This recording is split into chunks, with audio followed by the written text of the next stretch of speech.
We've got games Saturday. 7 of them, maybe. We're going to preview them. Michael Bolton's going to sit back and listen. Michael. Thanks, Josh. It's Michael Bolton here, and it's time for another episode of the Locked On Fantasy Basketball Podcast. Let's get to it. Let's get to it, indeed. You are Locked On Fantasy, your daily NBA fantasy podcast. Part of the Locked On Podcast Network, your team every day. Hello and welcome to the Locked On Fantasy Basketball Podcast, brought to you by Basketball Monster. My name is Josh Lloyd. What is it? Mag the Stallion? I'm also the lead fantasy analyst at basketballmonster.com, and you can find me on Blue Sky, joshloyd.bsky.social, on Twitter at redrock_bball, on TikTok at redrock_bball, and on Instagram at Locked On Fantasy Basketball. Go check out lockedondaily.com. You can find the newsletter for your favorite team, all of the up-to-date info, the best info gathered from around the web, lockedondaily.com. Check out this show and subscribe. You're already checking it out, but double check it out, double bang it, in fact. Audio, video, do both. I love that. And then we've also got the live trade deadline show, which you can bookmark and pre-like as well. There is potentially going to be 7 games on Saturday. I would say no chance we get 7 games on Saturday. And that's because 2 of the games are scheduled to be played in Los Angeles. One of them for the Clippers and one of them for the Lakers, which, again, can happen these days because the Clippers have their own arena. But I would say that is pretty unlikely that those games go ahead. And that will leave us with 5, leading to multiple games to be rescheduled, obviously. So I don't know at this point of me recording this, but we'll find out throughout the day.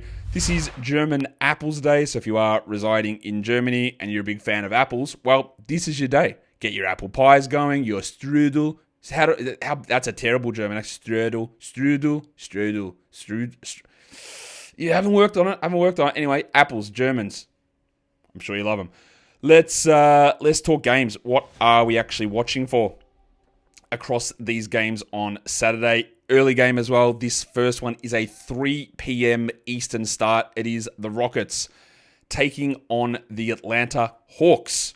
In Atlanta, like I said, we do have early games. This one's a 7 p.m. Then we've got, 7 p.m. 7 a.m. my time. It's a 3 p.m. Eastern time. And then we've got a 5 p.m. Eastern game as well, which is actually a 2 p.m. Pacific game. So, yeah, weirdness. That's okay.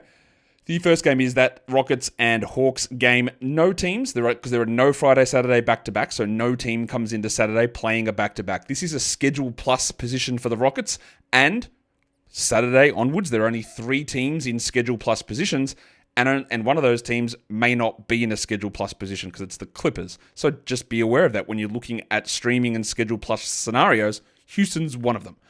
What are we talking about here? Well, who's out? Jabari Smith. We know he's out. I would suggest that Tari Eason will be listed doubtful or out. The other day, there was whispers and talk that, maybe he's going to be available to play against Memphis. And then when asked again, lying legend Ime Udoka said, nothing's actually changed with his status. He's still, we're still there. Like, cool, that doesn't help me at all. So I will just continue to list Tari Eason as doubtful until we get to a Mark Williams situation or he returns. Yes? And we don't roster Tari Eason. Larry Nance is out for Atlanta, and Jalen Johnson, I'm not sure. Now, Jalen Johnson has been out for the last week or so with a shoulder issue. He's meeting the team back in Atlanta for this game. Doesn't mean he's going to be available. I would think that he's probably on the doubtful side of questionable. Questionable's a 50-50 chance of playing. I would say we're talking a 40 to 35% chance of playing, just completely pulling numbers out of, wherever. But that's sort of the vibe I feel on that. But that's all vibes. It doesn't actually mean anything. What are we watching for on Houston? Well, Jollibee Jalen Green playing really well at the moment. And like I said, I think it was on yesterday's show, where he has had hot streaks and cold streaks in the past, but the hot streaks would be separated by a lot. This season, there are hot streaks and cold streaks, absolutely. But there's more hot streaks, and they're closer together. So that indicates a sign of improvement. We want to see where Jalen is and how this looks and what the role is, the usage and the minutes, and how this can maintain. It might. I don't think it fully maintains, but we are 100% seeing improvements. On the Hawks, speaking of improvements, we aren't seeing those from DeAndre Hunter. We did see them from DeAndre Hunter, but it has cooled back off again. And you know that I reference my rolling 2-week ranks quite a bit. I need to find a way of better being able to publish, and maybe that's something I talked to Ken about throughout the off-season about getting those up on Basketball Monster or whatever. But Hunter started out like his rolling 2-week ranks were like all outside the top 100. And then there was like about a 3-week, 4-week period where he was in the top 50. And over the last 3 weeks, the rolling 2-week rank is back outside the top 100 because he is DeAndre Hunter. But we all got tied up and considered how great he was this period. Remembering he missed like 10 days or 12 days or whatever at the start of the season due to knee soreness. And the shooting has cooled back off, which is the most predictable thing ever. I'm more interested in the minutes. If he's 27 minutes, it's very hard to rely upon a player like that. If it's back to 29, we'll see. And then how that interacts with the, say, one-game resurgence from Bogdan Bogdanovic, and whether now Bogdan is a guy that's going to have an interest in or an ability to cut into Hunter does, leading to your Hunter's position on 12-team rosters becoming untenable. I don't know if it will, but it might get that way. In terms of streams, Dylan Brooksy Brooks is always going to be in that mix. Remember, Houston's Schedule Plus spot.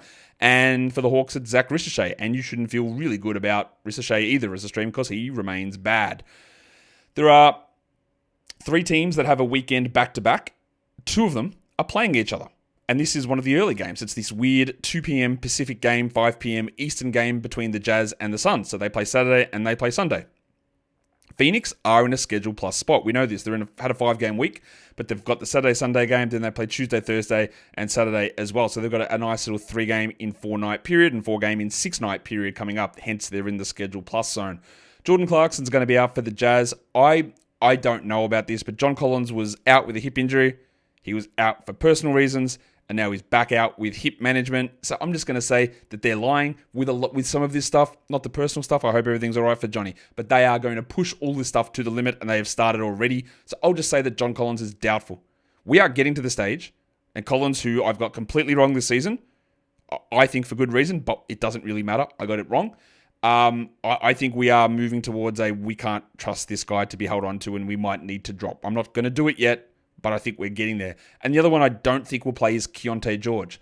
Because it is a back-to-back, right, I'm going to put Larry Markkinen on this list as well. Part of the reason why I don't think Collins and George are going to play, because if they're actually injured, you'd think that there's a chance they don't play both of these games. So maybe they play Saturday, sit Sunday, maybe they miss both of them, but there's no way that George and Collins play both of these games. In fact, there is 0 chance that Larry Markkinen plays both of these games. I just don't know which one it will be for Larry. Bryce Sensabaugh has missed a couple in a row with an illness. Now, everything could widely open up if we get Collins, George, Markkinen all out on Saturday and Bryce is in. He's going to get more minutes and more shots. But also, he's a very one-dimensional player. You know that. And then on the Suns, the only guy we're worried about at the moment is Royce O'Neal. Of course, Yusuf Nurkic got DMP'd last game. We're dropping his ass without really any questions at all. What am I watching for on the Jazz? Well, it's really just any ability to sell high on Larry Markkinen. I would take honestly, I would take any top 65 player back now. It's just not going to happen. Now, in a roto league, a little bit different. Right, a little bit different. You wouldn't necessarily need to sell off of him. Head-to-head league, you just got to get rid of him.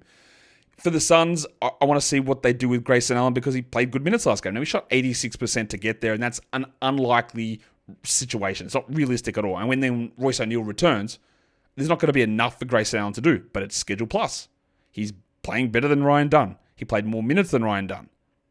It's at least marginally interesting. In terms of streams, well, I talked about this yesterday as well. Isaiah Collier.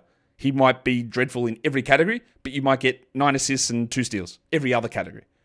And with a weekend back-to-back, with George maybe not playing either of them, you might get 18. Like there is a chance, let's say best case, there is a chance you get 20 assists and 5 steals from Isaiah Collier across the weekend. You may also get 4 of 18 shooting. You also might get 10 rebounds. But you could get 20 assists and 4 steals. He could also be a 17-minute backup, and you get 6 assists combined with 1 steal.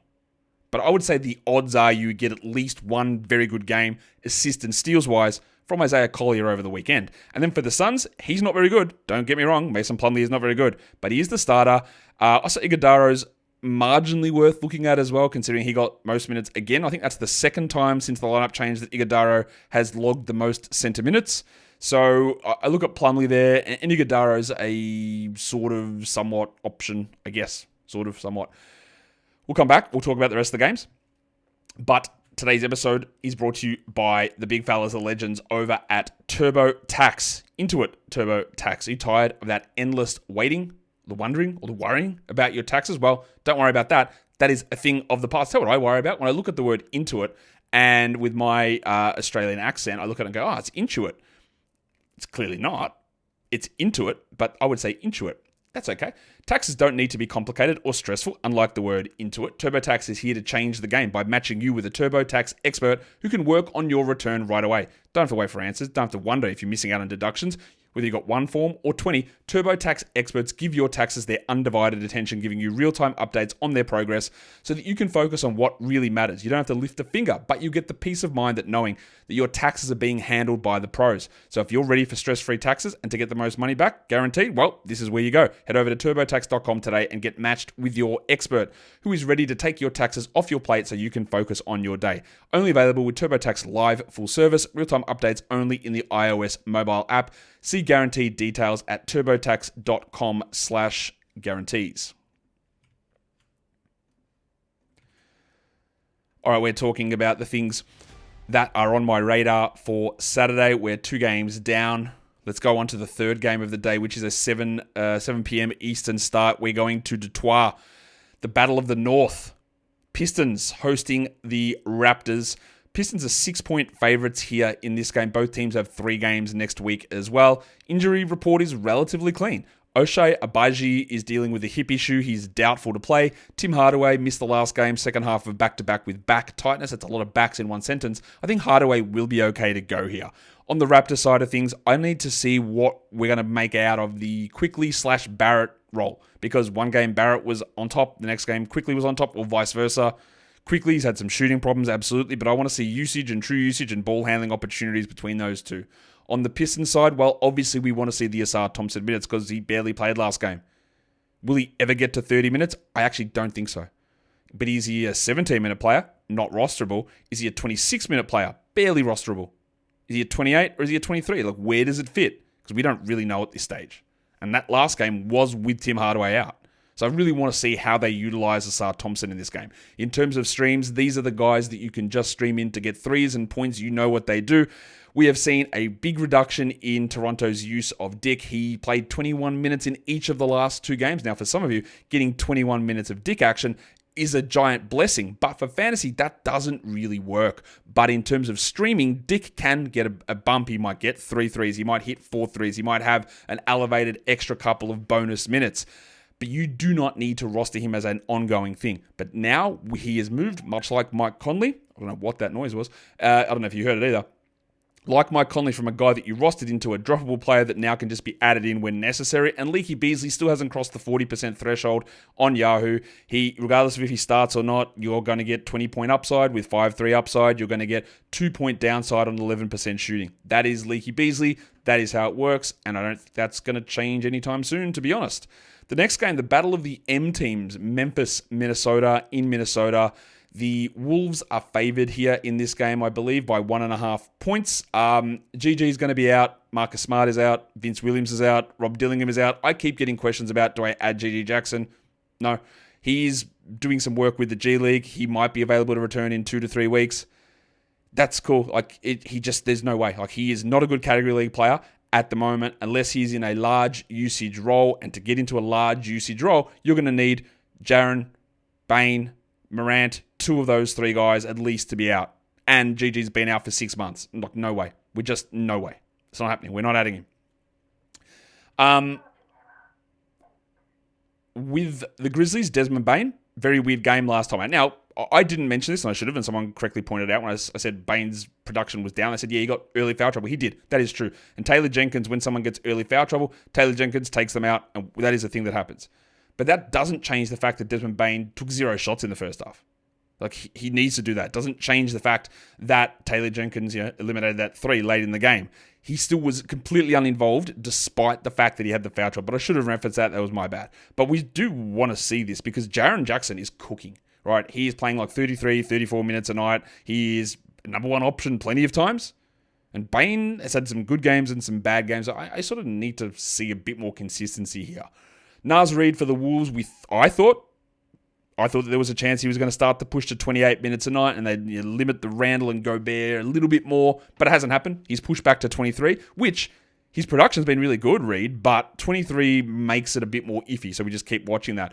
with the Grizzlies, like the Zach Edey spot is really tough. I think if we get another sub-20 game here from him in terms of minutes, and it could happen going against Gobert, I'd be inclined to drop, because I personally, Josh Lloyd, I do not think that Zach Edey is a very good center. I do not think that he's got long-term upside. So therefore, I don't hold there and go, man, if only they realize he's a 28-minute-a-night guy. I don't believe that. So when they push back to an alignment of a view that is in line with what I think, then I'm just going to say, yeah, like, of course, why would he play 27 minutes?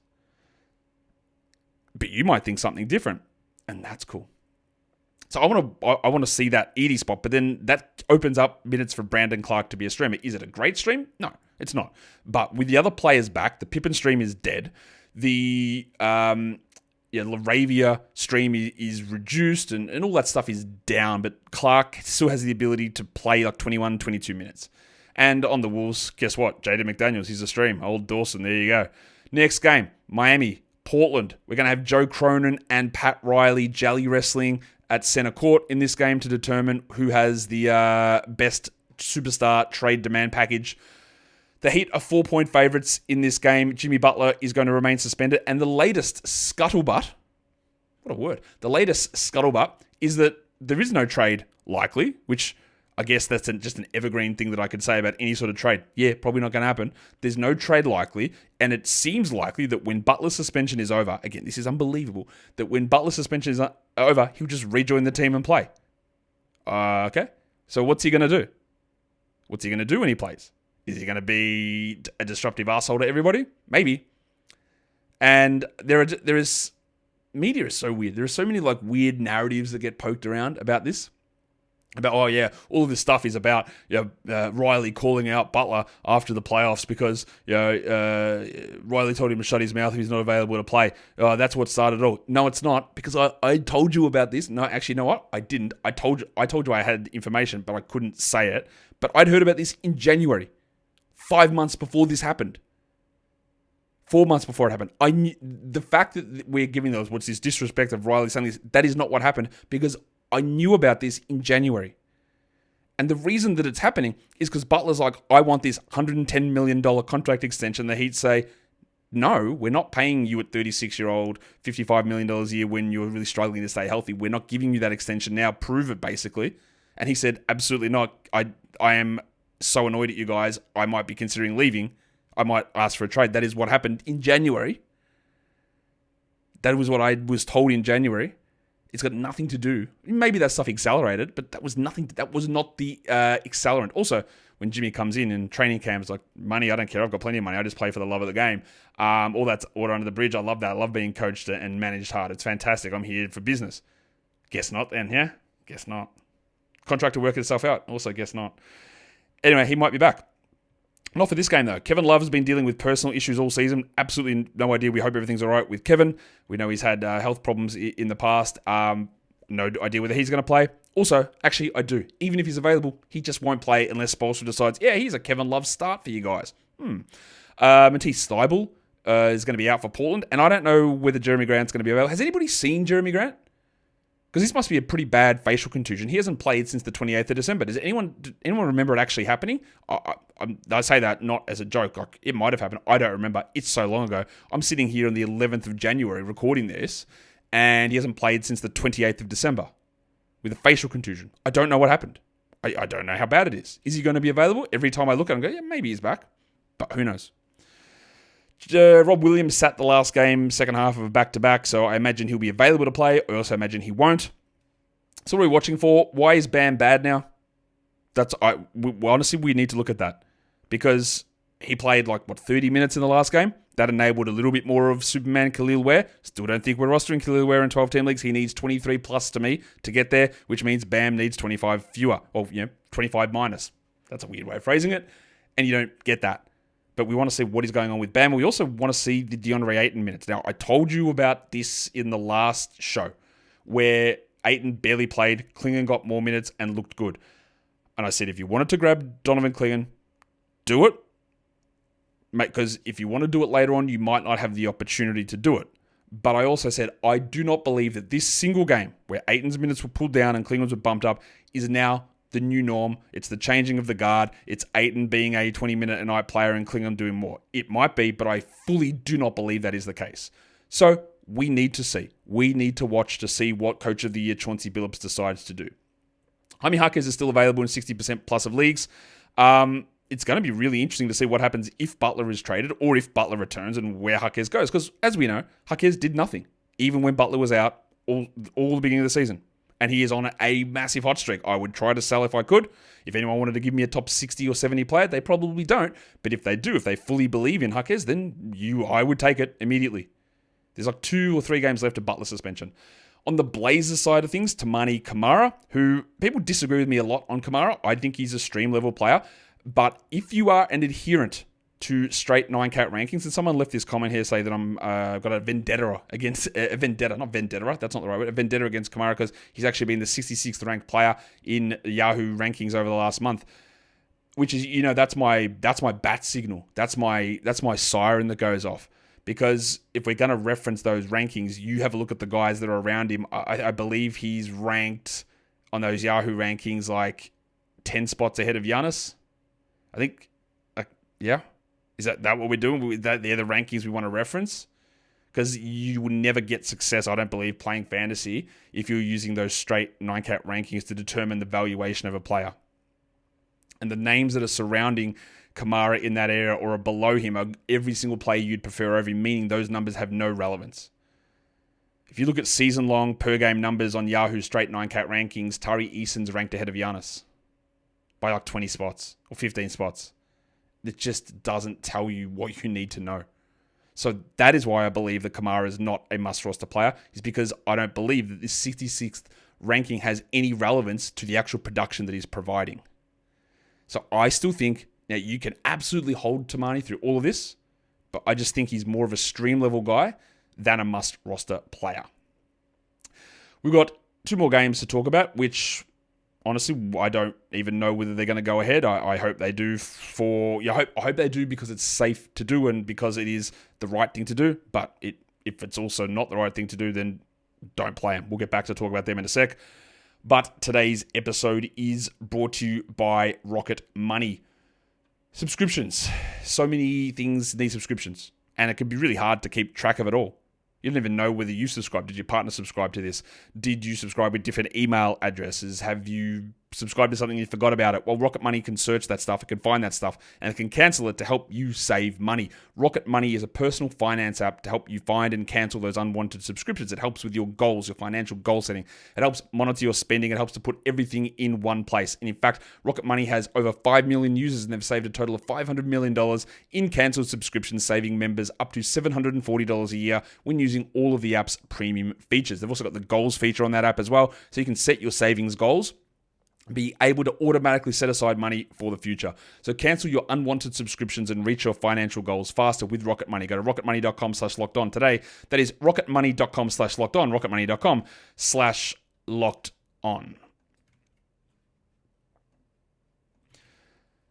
So we've got these 2 games in LA to talk about. The first game we're going to talk about is the Spurs and the Lakers, but I'm just going to do a quick check here because I don't want to waste too much of your time if these games aren't actually going ahead. And nothing, although I did just see the news of Herb Jones, torn labrum, out indefinitely. Guys, that's the season. Torn labrums usually is a 6-month injury. Let's say 4-month minimum. That's it for him. That's season over for Herb Jones. See you later. Like, easy. Yeah, that's bad. What it does mean, though, is that Yves Meese's stock stays up. It means that they'll be able to roll out CJ, DeJounte, Trey, Ingram, Zion a lot. You don't have the 7 guys anymore. In the past, there was going to have to be 2 of those guys come off the bench. So it will be a help to all of those players, but bad news for Herb. That is a clear drop to me. You do not roster Herb Jones anymore. While Ingram is out, it's going to be a bit more Jose Alvarado for some defense and a little bit more Boston and Hawkins, but that's probably more just the stream level stuff. But that just came through. That news on Herb Jones out for the year. Oh, again, my prediction, out for the year. Lakers, Spurs, yeah, I don't think this game will go ahead, but I don't know. Jeremy Sohan missed the last game with a back issue. These teams actually play each other Saturday and then again on Monday. Sohan missed the last game. I'd say he's closer to doubtful than questionable, but I'll put him there. Christian Wood, Jared Vanderbilt are going to be out for the Lakers, but Vanderbilt is doing work with the G League team. He will return, and we will not roster him in 12-team leagues at all, so don't worry about that.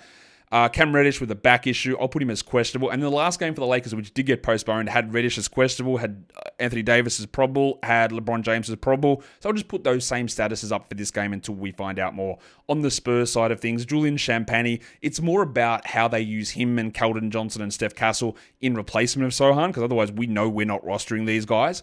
Champagny is not a must roster in 12-team leagues. For the Lakers, Austin Reeves' last game wasn't particularly great. What I want to see from Reeves is the ball handling and the assist generation, which had been awesome since D'Lo's gone. I don't think it's going to hold necessarily at that sky-high level, but watching his role and how it maintains.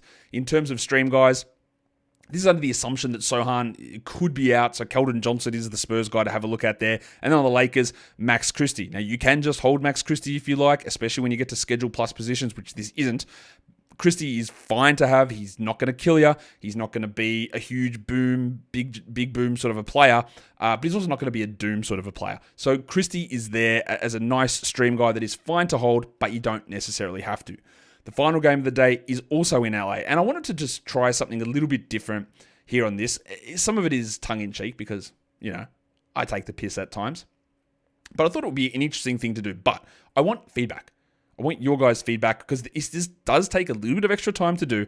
Maybe there's probably absolutely zero relevance to it because you know my thoughts on it. But what I'm doing on this one here, this game, which might not take place, that's the Hornets and the Clippers, is I am showing you everyone who's in a potential for revenge situation.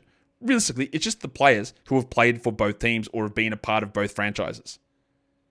I don't know if that's useful to you guys, but Nick Batum, Kai Jones, Moussa Diabate, and remember, Miles Bridges was drafted by the Clippers, and he was traded to the Hornets for Shai Gilgeous-Alexander.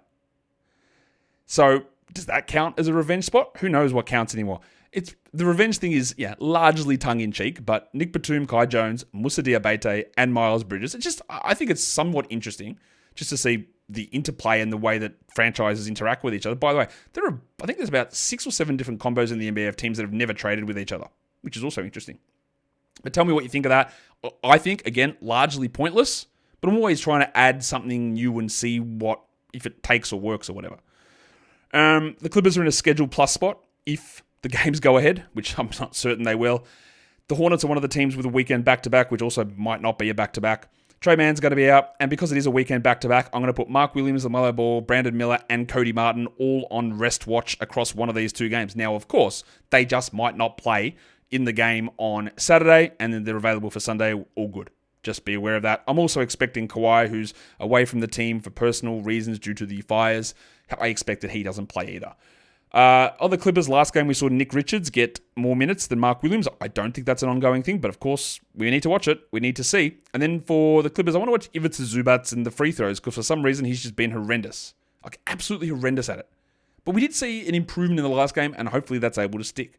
In terms of stream guys, Cody Martin is always that category league stream guy. Same with Chris Dunn. You're not going to get scoring out of him, but you're going to get a little bit in bits and pieces of other things that might be worth taking a look at. Let's look at some schedule plays now. Let's see how the NBA schedule can be leveraged to our advantage. Back-to-backs, like I said, over the weekend. There is only the 3 teams, and it might only be 2 of them that have got that back-to-back. The Hornets are one of them, but they might not play on Saturday. And then the other 2 play each other on Saturday. That's Phoenix and Utah. And then they both play again in separate games on Sunday. So that's the 3 teams with the weekend back-to-back, understanding that maybe it's only 2 of them. If we want to get chunky, and we always do, this is the next 5 days. But we have entered, and we haven't had this situation for about 2.5 weeks now. Wednesday is an 11-game day. Now, usually, if a day is a 10-game day, I say that is not going to count as a quality game day. But when I'm talking about streaming and chunks, 11 is the cutoff I usually use, because I would say the way I talk quality games, if you've got 9 games or fewer, nearly every single league format you'll be able to stream through on any day with 9 games or less. Like, you'll be able to stream through in any real format. 11 is going to be a little bit more dependent on your league, but also your roster construction. So with 11 games on, probably 50 to 60% of the time you can stream. With 9 games, 98% of the time you can stream. With 11, probably 50. So I do include an 11-game day in the chunks. Now, if it gets to 12, if it gets to 13, 14, or 15, that's not a streamable day. 11 is pushing it. So I do include it here. These 6 names are all under 40% rostered who play 3 games in the next 5 nights. Jaime Jaquez Jr., Kelly Oubre Jr. In fact, it's Jaime Jaquez Jr., my bad. Quentin Grimes and Najee Marshall for Dallas, along with Spencer Dinwiddie. Great options who, again, if you're not deciding, is it Grimes, is it Dinwiddie, is it Marshall? 3 games, 5 nights, just add any of them. Or you add all of them because you've got a games played advantage here. And then it pains me to say it, but Patrick Williams might play 33 minutes a night for 3 games in 5 nights. He might score 4 points combined, but he might have a big one in there somewhere. So again, it's playing the volume odds with a lot of these guys who at times can really stink. And Pat Williams is one of the biggest stinkers that is out there. The last schedule thing we look at is 5s and 2s. Over the next 7 days, is there anyone that is profiling as a team that's got a 5-game week or a 2-game week? Well, yes, Golden State. From Saturday through to Friday, the Warriors have 2 games only. So if you're considering, Buddy Hield, there's real opportunities here. Yes, you stream Buddy Hield in on Friday because of everybody resting. But then if you're like, do I hold on to Dennis Schroeder? Do I hold on to Hield? Do I grab a Brandon Pajemski because he might be returning? Look, the answer is no. You do hold Jackson Davis and Draymond and Steph through this. But 2 games, 7 nights, beginning Saturday for the Golden State Warriors. Now we can look at streams of the day. And we'll start by doing exactly that. Who are the streams of the day for Saturday? For 10-team leagues, I am going to go with Michael Conley. For 12s, I'll go with Cody Martin. Again, the Hornets may not play. I'll go for 14-teamers, Mason Plumlee. I could throw an Osa Iguodaro in there as well. And for very deep leagues, we go with Chris Dunn. For the points leagues formats, these are 60% plus available guys. It's Yahoo and ESPN points. I'm going to go with Jaime Jaquez Jr. If we go into 10-team category leagues a little bit more, dial through 6 different names here. Mike Conley, Dylan Brooks, Duncan Robinson, Cody Martin, Mason Plumlee, and Donovan Clingan. You understand that Robinson, Brooks, they are very hit or miss. Conley's going to be low scoring, but some assists and steals. Martin's going to get you 5 points, but maybe 5 rebounds, 5 assists, 3 steals. Plumlee's a 0.10 rebound sort of a guy, and we know what Clingan is, like a 10-10, 2 blocks, 3 blocks player, and we need to see how that 8-minute split goes down. For 12-team category leagues, just hit those first 6 names and see what you got, and then come to this one. Chris Dunn, Dorian Finney-Smith, Grayson Allen, Derek Jones, Isaiah Stewart, and there is Osa Iguodaro. But he could easily jump up if they do decide to lean more into him minutes-wise. Now we look at the deeper formats for category leagues. We go to Nickeil Alexander-Walker, Brandon Clark, Haywood Highsmith, Isaiah Collier. Again, that would solidify further if someone like George is out again. Khalil Ware and the Duck, Luke Kennard. For points leagues, we go to Yahoo Points Leagues first. It's Jaime Jaquez, Malik Beasley, Jaden McDaniels, Dylan Brooks, Tamani Kamara, and Scoot Henderson. And for ESPN points leagues, basically the same list. We go to Jaquez, Beasley, McDaniels, Dylan Brooks, Tumani Kamara, and Duncan Robinson. And that hereby endeth the sizzle. Saturday, January the 11th, that is the 7 games. That might be 5 games. Hope everybody is doing okay out there and you're able to deal with the tragedies in LA. And obviously fantasy basketball in those games is the smallest part of of how we care about that stuff. But if games get postponed, they will be rescheduled at some point. We just don't know when. It's not anything to worry about. We hope everything is safe and good and with you, even if you're not in that area, because this can be distressing to anybody at any point. Thumb up, bang, comment, and let's continue. Let's continue our 2025. Let's continue highlighting our own goodness. What did we do that was a positive? You know what I'm going to do after this? I'm going to go have a big bowl of oats, get some breakfast, be healthy. Guys, we are done here. Thank you so much for listening, everyone. See ya.